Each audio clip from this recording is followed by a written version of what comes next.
In the early days, Melissa and I were inseparable.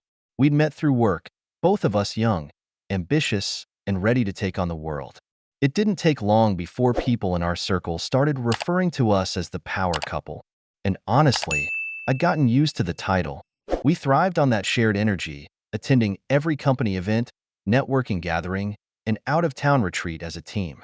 Those trips had always been a blend of business and pleasure, with us sneaking off from time to time to enjoy a private drink or a quiet dinner, away from the buzz.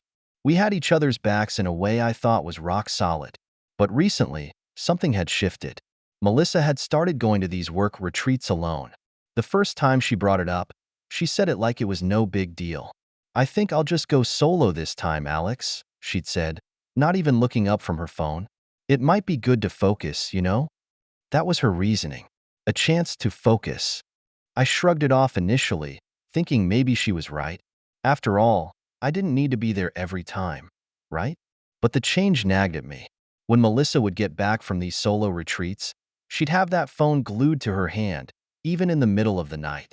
I'd ask who she was texting, and she'd just brush it off, saying it was work stress or last-minute stuff with the team. But it didn't add up. She had always been open about her work, so why the sudden secrecy? And why was she so distant? It was like I didn't know her anymore. Every night I'd lay there, hearing the soft click of her phone's screen lighting up, and I'd feel something stir in me that I didn't recognize. I'd ask her about the retreats, try to get her talking, but her answers were short, almost robotic. I started to catch myself overthinking, analyzing her every move, which was something I'd never done before. I kept telling myself to shake it off, to trust her, but it was like a shadow that wouldn't go away, darkening everything I thought I knew about our marriage. Melissa's work stress started creeping into everything.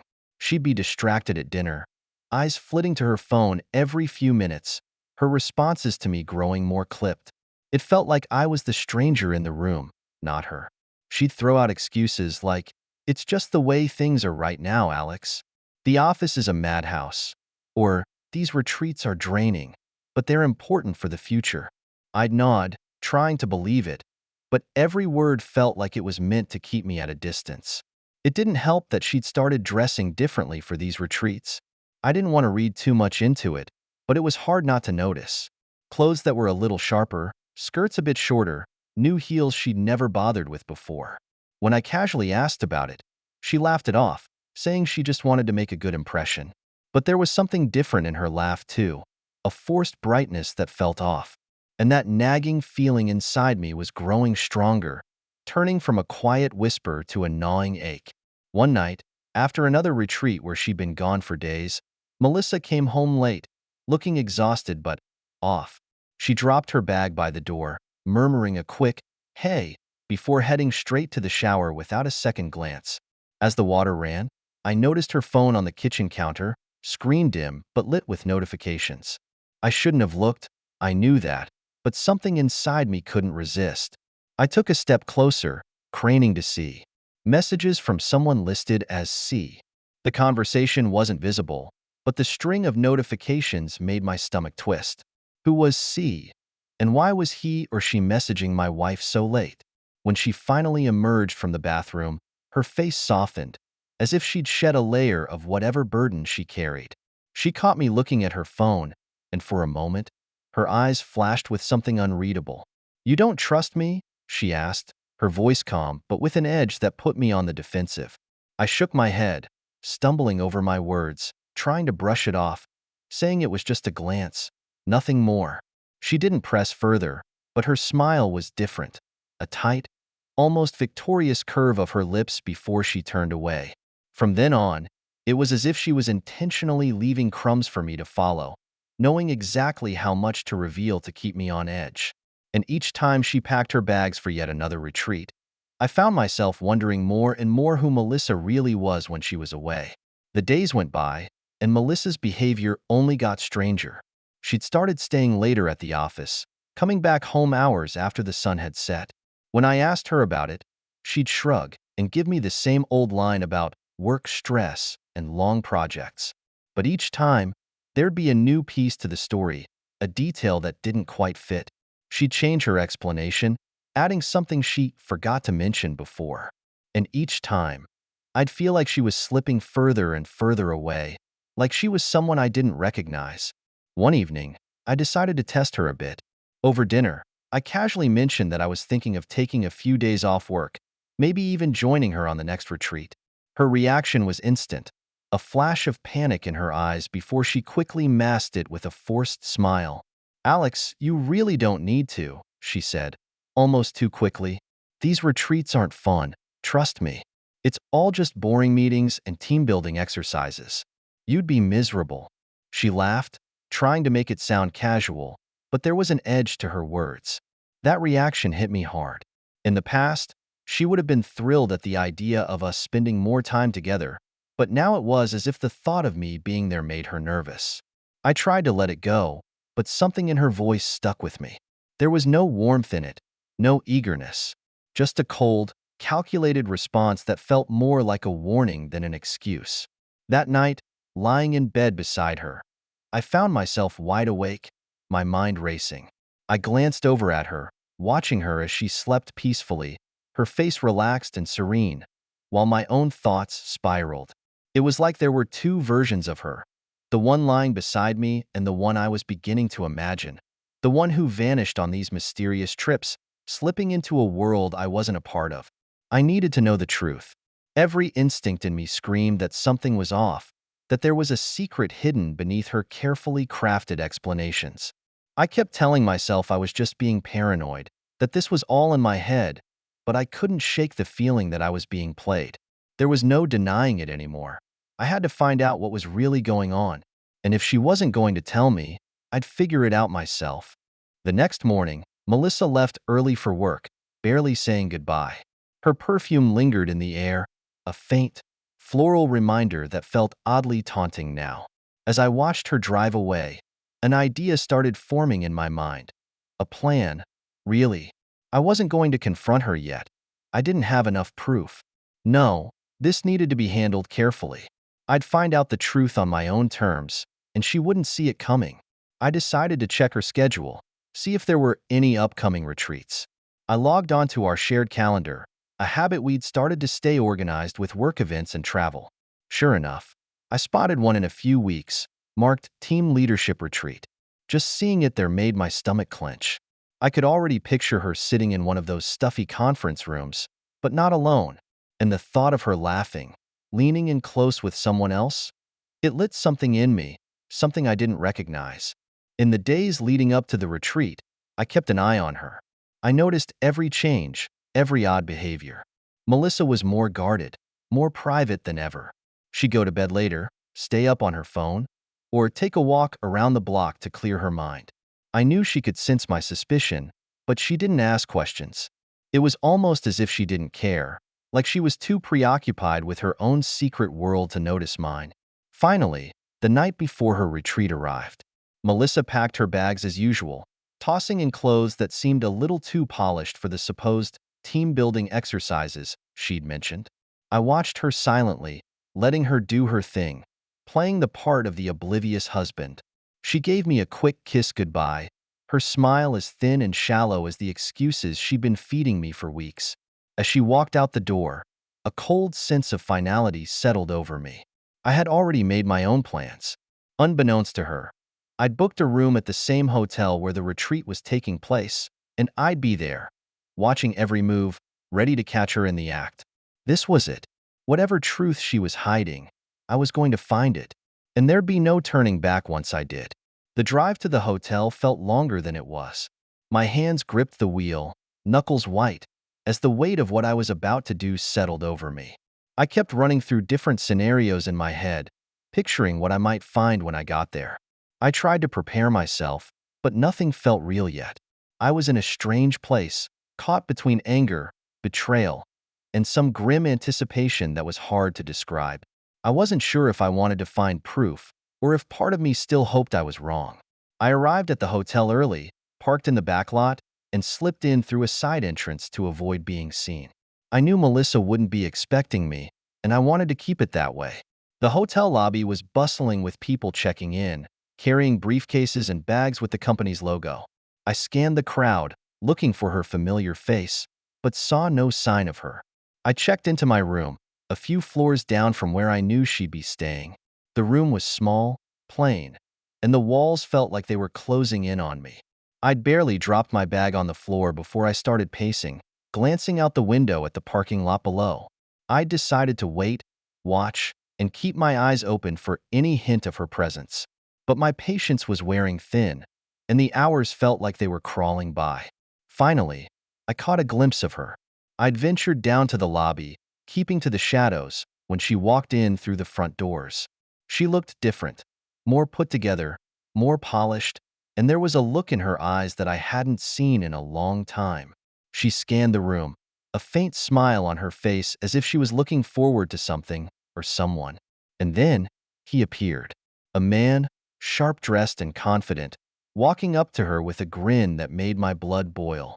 She greeted him with a warmth I hadn't seen from her in weeks, reaching out and touching his arm lightly as they laughed at some inside joke. They stood close, too close. It didn't take a genius to see that their connection went beyond business. My gut twisted as I watched them head toward the elevators together, disappearing behind the closing doors. I stood there in the lobby, frozen in a mixture of anger and disbelief. She'd lied to me, over and over, and here she was, cozying up to this guy like they were the only two people in the world. I felt a surge of rage, but I forced myself to stay calm. There would be a time for that later. For now, I needed more proof, something undeniable that would expose her for who she truly was. As the elevator doors closed, I turned on my heel and headed back to my room.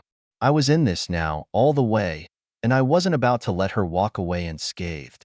The truth was right in front of me, and I'd do whatever it took to bring it into the light. After what I'd witnessed in the hotel lobby, I could barely think straight.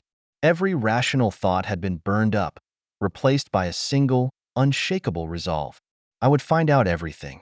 I'd follow her, observe her every move, and confirm just how deep this betrayal went.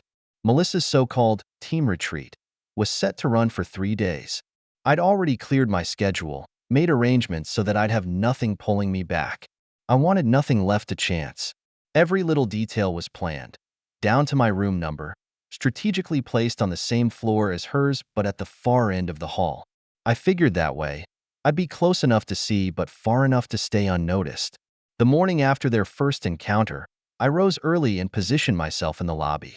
I made sure to be out of sight, tucked into a corner where I could see the elevators without drawing attention. It wasn't long before they appeared. Melissa, fresh-faced and dressed to kill, walked out of the elevator alongside him, her laughter filling the space between them. They moved like they were in sync, her hand brushing his arm in a way that spoke volumes. They headed toward the conference rooms, and I followed at a careful distance.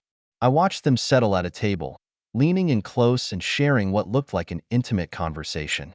Occasionally, she'd glance around, as if to check if anyone was watching, but her eyes never landed on me. I was careful, sticking to the sidelines, staying just out of view but close enough to catch the exchange.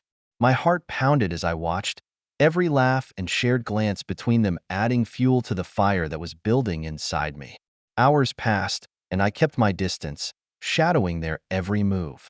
They floated through the day like a couple lost in their own world, moving seamlessly from one meeting to the next. Lunchtime came, and I saw them slip out to a nearby cafe.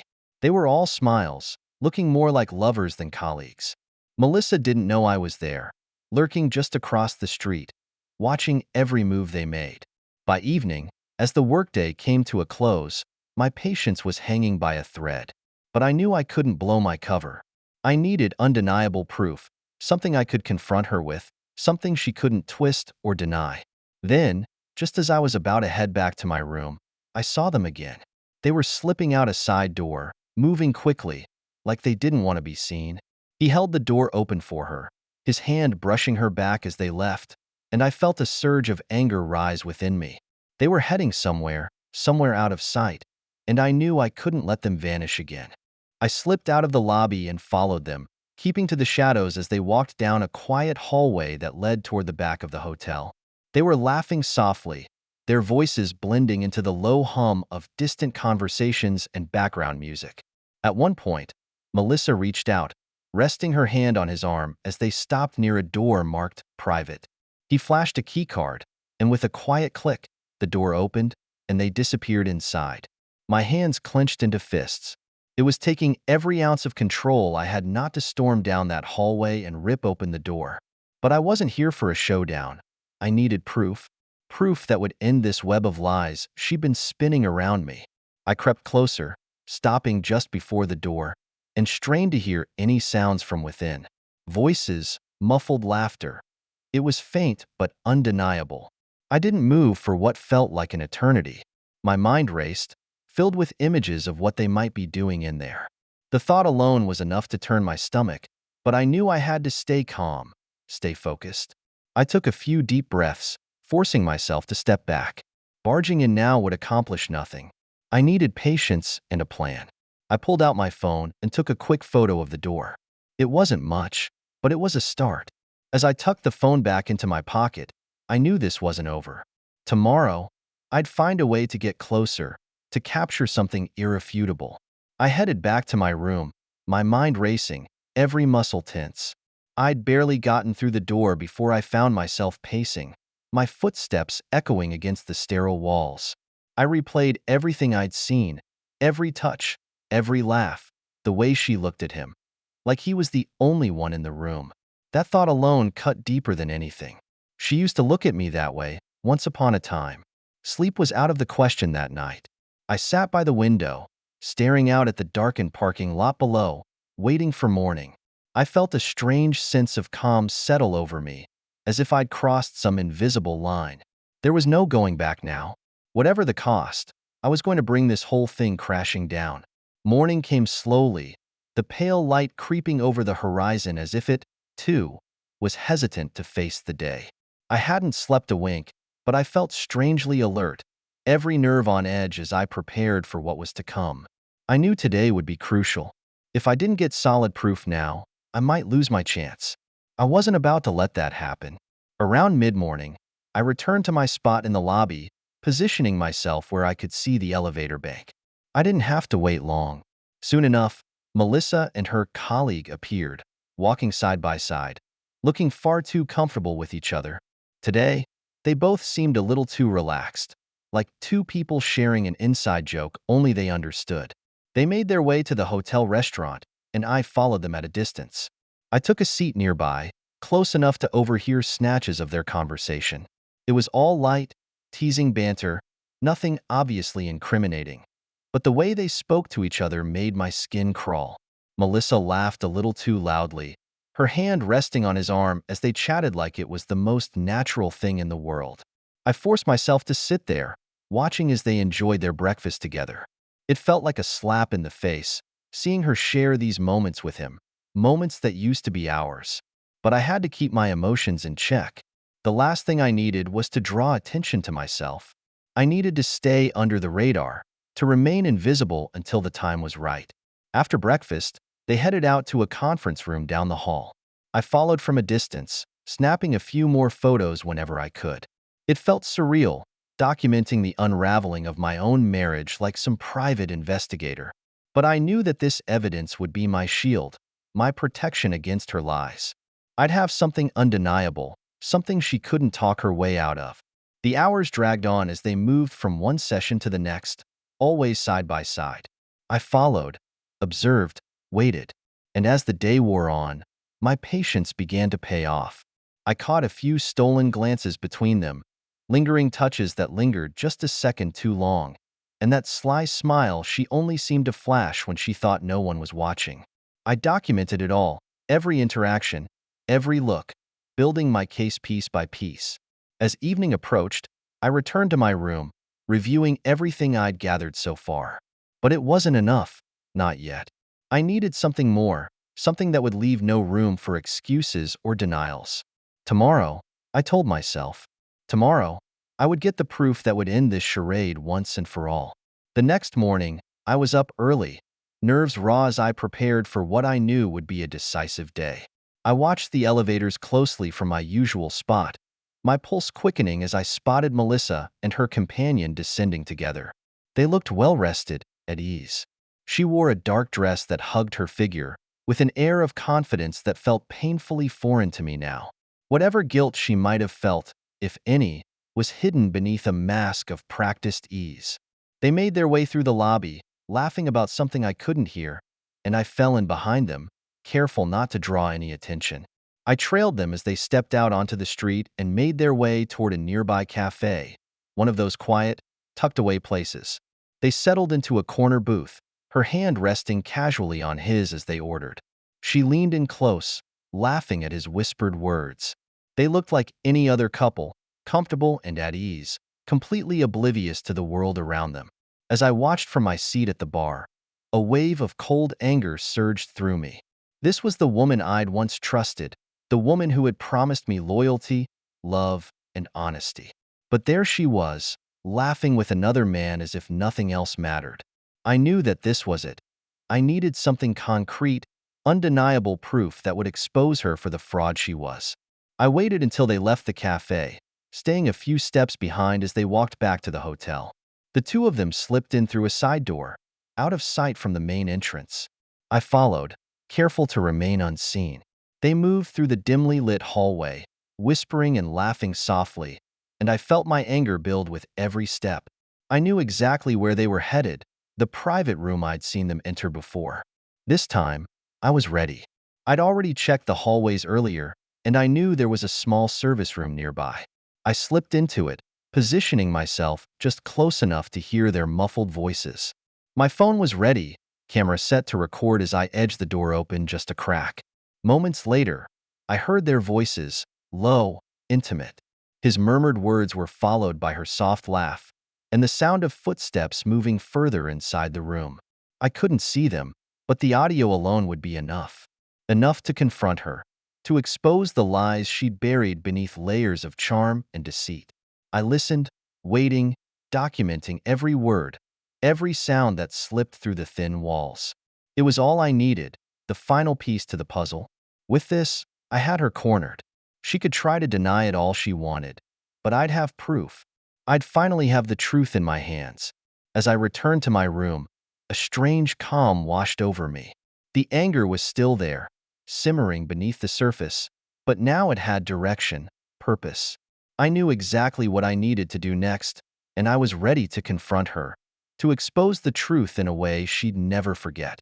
The next morning, I sat in my hotel room, replaying the recording over and over, letting every word sear itself into my memory. It was irrefutable proof of her betrayal, something she couldn't talk her way out of. But as I listened, something deeper started gnawing at me, a realization that went beyond the affair. Her laughter, her words, they carried a hint of something darker, something that felt bigger than just infidelity. I couldn't shake the feeling that there was more to this, that I was only seeing the surface of something far more twisted. I thought about her behavior over the last few months, her vague explanations about work stress, her late nights, her sudden obsession with these solo retreats. My mind started piecing together fragments of conversations, memories I'd brushed off as unimportant at the time. I spent hours going over everything, re-examining every detail, every strange excuse she'd given me. The pieces started fitting together, forming a picture I didn't want to believe. It wasn't just about her and that guy. This was about me. My job, my career, my entire reputation. Melissa wasn't just cheating on me. She was working against me, using every connection she had to undermine everything I'd built. My suspicions took me deeper into the hotel, to the conference rooms and hallways I hadn't ventured into before. I'd seen Melissa and her boss together enough times now to know which sessions she'd be attending. I followed at a distance, slipping into nearby rooms and eavesdropping whenever I could. I started picking up on whispers, snippets of conversations that only confirmed my suspicions. It turned out Melissa had been planting seeds of doubt about me for months. She'd been talking to our colleagues, hinting that I wasn't reliable, that I was losing my edge. She'd painted herself as the hardworking, dedicated one, while subtly implying that I was slipping, that maybe I wasn't cut out for the job anymore. And it was working. I could hear the doubt in people's voices when they talked about me, the way they spoke of her in admiration. The reality was even worse than I'd imagined. She wasn't just betraying me with her affair. She was using it as leverage, positioning herself as the one to watch, the one ready to take the next step up in her career. And she was doing it all by stepping over me, crushing my reputation to clear her own path to success. I felt sick, my stomach twisting with a mixture of anger and disbelief. This wasn't the woman I'd married. The woman I thought I knew would never stoop this low, never betray me on such a personal, professional level. But there was no denying it anymore. The truth was staring me in the face, impossible to ignore. I stayed close by, shadowing her as she moved through the conference halls, watching as she mingled with people I'd once considered allies. The way they looked at her, with respect, admiration, only fueled the anger burning inside me. Melissa had spun a perfect web of lies, and I was the prey caught in the center, oblivious to the trap closing around me. In a quiet hallway between sessions, I managed to catch part of a conversation between her and her boss. They spoke in low voices, but I was close enough to pick up the gist of it. They were discussing project details, strategic moves she was making, moves I recognized because they'd been mine, ideas I'd shared with her in confidence. She'd taken my work, my insights, and passed them off as her own, all while building her case against me. The more I listened, the more I realized just how deep her betrayal ran. But it wasn't enough to just overhear. I needed solid proof, something I could use against her. Later that day, I waited for her boss to leave his office, slipping in moments after he stepped away. I rifled through his papers, looking for any sign of their collaboration, any trace of the sabotage she'd been orchestrating. And there it was, a series of emails and notes, all under her name, detailing plans that were eerily similar to the projects I'd been working on. She'd taken my blueprints, my ideas, and repurposed them as her own. I snapped photos of everything, making sure to capture every detail. This wasn't just a simple affair. It was a calculated betrayal, a full-scale assault on everything I'd worked for. I knew this would be more than enough to take to HR. But as I continued looking through the papers, something else caught my eye. A message from Melissa to her boss, outlining a proposal that would effectively sideline me from my current position, pushing me into a role with no authority, no influence. She was systematically dismantling everything I'd achieved, piece by piece, and replacing me in every sense. As I gathered the evidence, my anger shifted to a cold, focused determination. She thought she could take everything from me, that I'd just stand by and let her walk all over me. But she was about to find out just how wrong she was. I wasn't going to let her destroy me without a fight. I left the office, feeling a strange sense of calm. I had what I needed now, the proof that would expose her lies, not just to our company but to everyone she deceived. Melissa had built her success on a foundation of lies and betrayal, and I was going to tear it all down. I headed back to my room, my mind buzzing with everything I'd uncovered. Each piece of evidence felt like a victory, but it was a bitter one. There was no satisfaction in knowing the truth, only the cold weight of betrayal pressing down on me. Still, I couldn't back down now. This was my chance to expose her, to show the world exactly who she was. That night, I lay awake, going over the plan in my mind. I'd collect every scrap of evidence, organize it, and then present it to HR in a way they couldn't ignore. I'd make sure they saw not only her infidelity, but also the manipulation and deceit she'd been using to undermine me at work. I'd show them the emails, the project details she'd stolen, the backhanded messages she'd sent to colleagues to erode my reputation. The next morning, I made my way to the hotel business center, an isolated room tucked away in the corner of the lobby. It was empty, just rows of computers and a printer humming quietly. I spent hours in that room, printing out emails, highlighting the most incriminating lines, and organizing everything into a file that would be impossible to ignore. Page after page, the evidence grew, each one adding another nail to the coffin of Melissa's carefully constructed facade. By the time I'd finished, I had a thick folder in front of me, a physical testament to her betrayal. I couldn't deny the satisfaction I felt, knowing that she was about to face the consequences of her actions. She thought she'd been clever, covering her tracks and keeping her secrets hidden, but she'd underestimated me. I was more prepared than she'd ever realized, and now, I had everything I needed to bring her down. I left the business center with the file in hand, feeling a strange sense of power. She tried to ruin me, to sabotage my career for her own gain. But she was about to find out just how far I was willing to go to protect what was mine. The only thing left to do was wait. I knew it would only be a matter of time before HR launched their investigation, and when they did, the truth would come crashing down around her. Until then, I'd keep my distance, watching as her carefully crafted world started to crumble. With the file ready, I returned to my room, adrenaline coursing through me. I imagined the look on Melissa's face when she realized the walls were closing in. She'd have no idea where it was coming from, who was pulling the strings, but that was part of the satisfaction. She'd been playing me for months, thinking she could walk all over me without consequence. Now, I was the one holding all the cards. The following morning, I made my way to HR with the evidence. I kept my head down as I entered the corporate offices, my mind focused, every step calculated. I met with the head of HR in a small conference room, far from any prying eyes. I laid out the file on the table, explaining in clear, measured words how Melissa had orchestrated a personal and professional betrayal, how she'd twisted my reputation and built her own on my back. The HR director listened intently, her expression hardening with every new piece of evidence I showed her. She didn't say much, but the look in her eyes was enough to tell me that she understood the gravity of what I was presenting. By the time I finished, there was no question of whether or not they would investigate. Melissa's deceit ran too deep, and her actions were too brazen to ignore. I left the meeting with a strange sense of calm, like the storm that had been raging inside me had finally settled. There was nothing more for me to do now. I'd taken my stand, laid out the truth, and now it was up to the company to deliver the consequences. Whatever happened next was beyond my control, but I was ready to face it, no matter the outcome. That evening, I returned to the hotel, slipping into the lobby just as the company gossip started buzzing. Word of the investigation spread like wildfire. I saw colleagues exchanging glances, whispering in corners, their curiosity and unease palpable.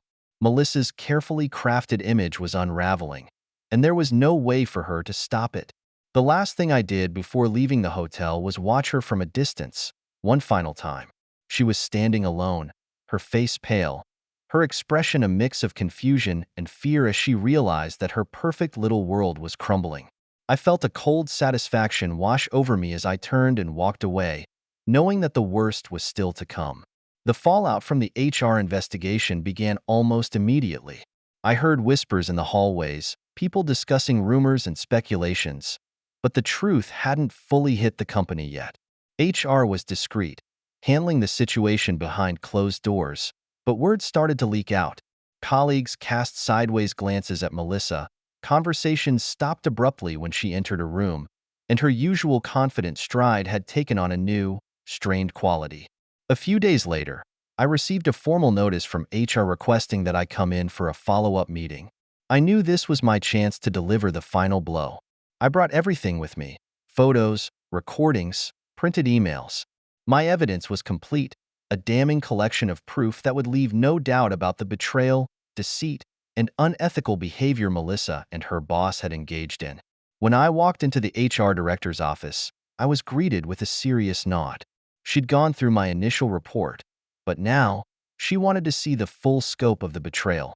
I laid out everything I had, taking her through each piece one by one. I didn't hold back. This was my moment to make sure every detail was exposed, every lie laid bare. By the time I finished, the director sat back in her chair, a frown deepening on her face. "This is serious," she said, her voice heavy with the weight of the evidence. "We can't ignore what's been happening here. Not only the affair, but also the misuse of company resources and the manipulation of projects. We'll have to move quickly on this."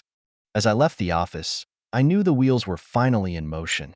Melissa's entire professional world was about to come crashing down. The HR team would conduct interviews, review every piece of evidence, and once they saw the full extent of her actions, there would be no going back. She'd burned too many bridges, stepped on too many people to get where she was, and now her foundation was crumbling. Back at my desk, I could feel the shift in the air. The gossip was picking up speed, and Melissa was at the center of it all.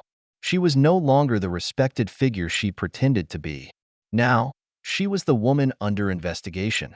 the one whose name was on everyone's lips, the one whose ambitions had led her too far. Her mask had slipped, and there was no hiding anymore. The investigation unfolded quickly, with HR calling in various team members for interviews. Every day, I saw familiar faces walking to and from the HR office, some of them glancing at Melissa's desk with uneasy expressions. It was clear that they were being asked questions about her, and each one of those conversations was another thread unraveling her carefully woven narrative. As for Melissa, she was visibly shaken. Her usual calm was gone, replaced by a tense, nervous energy. She avoided eye contact with everyone, her shoulders hunched as she tried to focus on her work. But there was no hiding from this. Every whisper in the hallways, every glance her way, it all served as a reminder of the truth looming over her. Then, the inevitable happened. The HR director called her in. I watched from across the office as she walked to the door, her face pale and her steps slow. I could only imagine the conversation happening behind those closed doors, the questions being asked, the evidence she was being confronted with. And for the first time, I felt something close to satisfaction. She was finally facing the consequences of her choices, and there was no way out. When she finally emerged from HR, she looked like she'd seen a ghost. Her hands trembled slightly as she gathered her things, her face set in a forced mask of composure. I could see the struggle in her eyes, the battle to keep up appearances even as her world collapsed. She glanced around the room, as if hoping for some ally, someone who'd take her side, but no one looked her way. She was alone. The days that followed were brutal for her. HR continued their investigation, digging deeper, uncovering more and more of the deceit she'd buried beneath layers of charm and ambition. Colleagues avoided her, some out of fear, others out of disgust. Her boss, the man she'd been so close to, had already been terminated, and now she was next in line. There was no escaping the fallout. I stayed out of her way, watching from a distance as her life unraveled. She'd taken so much from me, tried to destroy my reputation, my career, and my trust. And now, everything she'd built was crumbling around her, brick by brick. She'd thought she could control everything, that she was untouchable. But the truth had caught up with her, and there was no running from it. As the investigation intensified, Melissa became a ghost of her former self. She barely spoke, spending most of her days at her desk, staring blankly at her screen, pretending to work as if she could somehow salvage what was left of her career. But I knew, and she probably did too, that the end was near.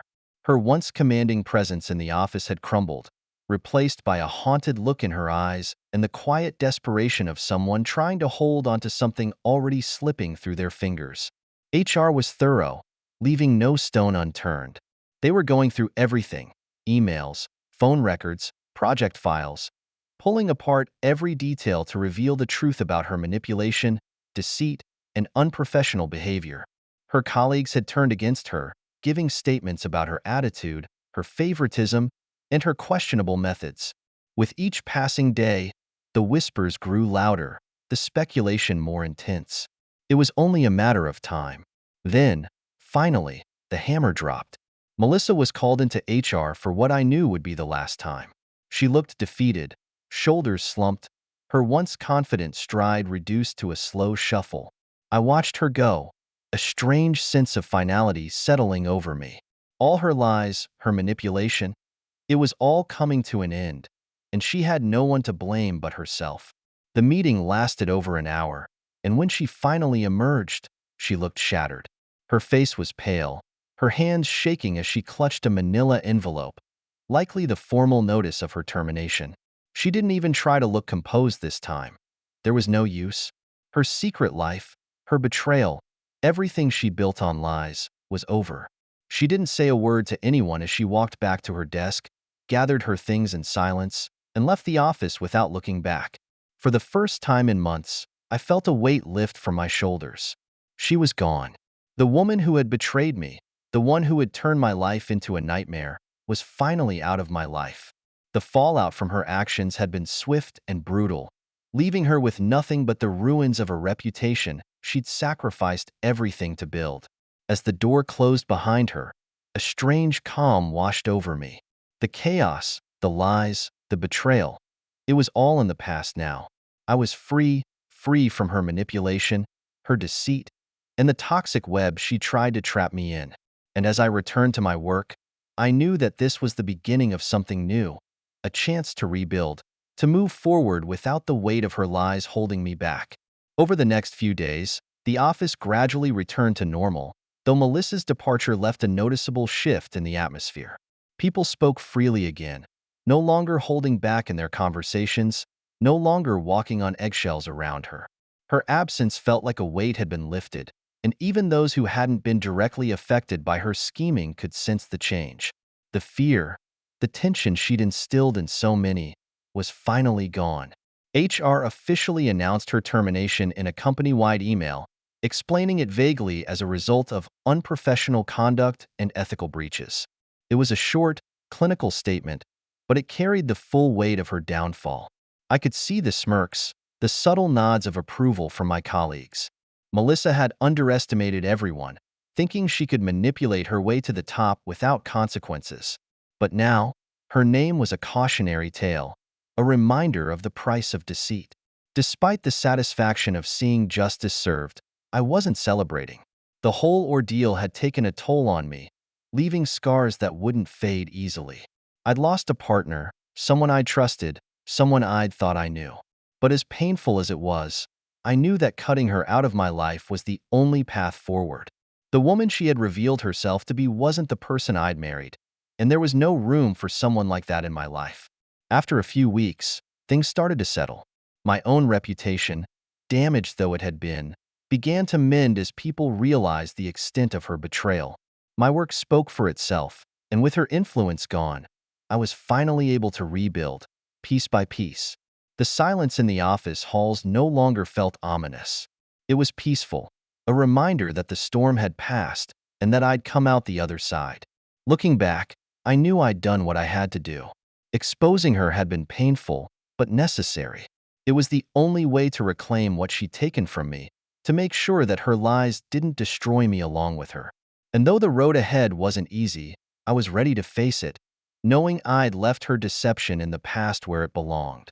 The silence that followed Melissa's departure from my life was both unfamiliar and freeing. For months, I'd been consumed by the tension of her betrayal, the constant worry, the bitterness. Now, that chapter was closed. But as freeing as it was, there was still one final step to take: the divorce. I couldn't leave anything unresolved, any ties that would keep her shadow lingering over my life. I filed for divorce swiftly, reaching out to an attorney the day after her termination became public knowledge. There was no hesitation, no second-guessing. I was resolute, determined to sever every connection between us. The process was straightforward, helped by the fact that I had no interest in fighting over material things. She'd taken enough from me. I wasn't about to let her take any more of my energy. When the papers were served, Melissa attempted to reach out, sending a flurry of texts and emails, each more frantic than the last. She tried to appeal to me, to play on whatever was left of my feelings, but her words fell flat. The memories of her lies, her deception, and the depths she'd gone to sabotage me were all still too fresh. I didn't respond, letting her messages pile up unanswered. I didn't owe her a conversation or an explanation. She'd made her choices, and now she was living with the consequences. Finally, I received one last message, a long, desperate email in which she tried to justify her actions, to paint herself as the victim of her own ambition. She blamed the pressures of work, the demands of her position, the strain of wanting to succeed. But none of it mattered.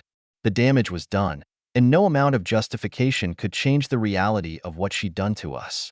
As the divorce proceedings moved forward, I kept my focus on rebuilding. With Melissa out of the picture, I poured my energy into my career, proving my worth and letting my work speak for itself. The colleagues who'd once harbored doubts about me gradually returned to my side, recognizing that I was more than the lies she tried to spin.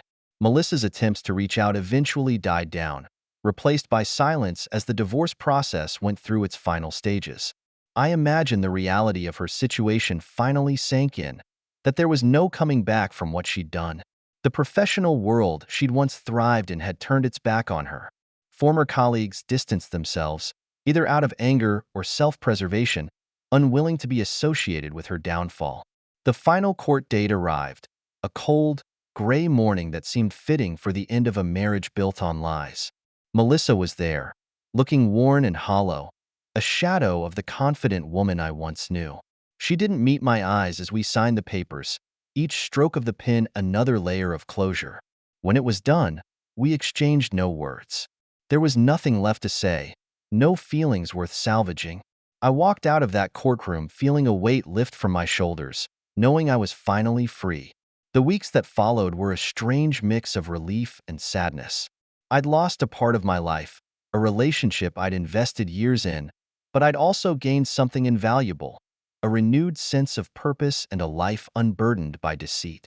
I began filling my time with things I'd let fall to the wayside during those stressful months. I reconnected with friends, threw myself into my work, and started setting new goals for myself. Each day felt like a step further from the toxic world she'd drawn me into. One evening, I found myself standing in my living room, looking around at a space that finally felt like my own again. I'd removed every trace of her, every reminder of the life we'd once shared. The photos, the little mementos, the things we'd bought together, they were all gone, replaced by a clean slate. It felt like a quiet victory, a chance to start fresh.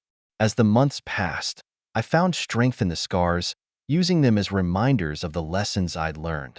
I'd seen firsthand how deception and ambition could rot a relationship from the inside out, and I knew I'd never let myself be in that position again. Trust, respect, honesty. Those things mattered more to me now than ever before, and I promised myself I'd never settle for less. Subscribe so you don't miss new stories on the channel.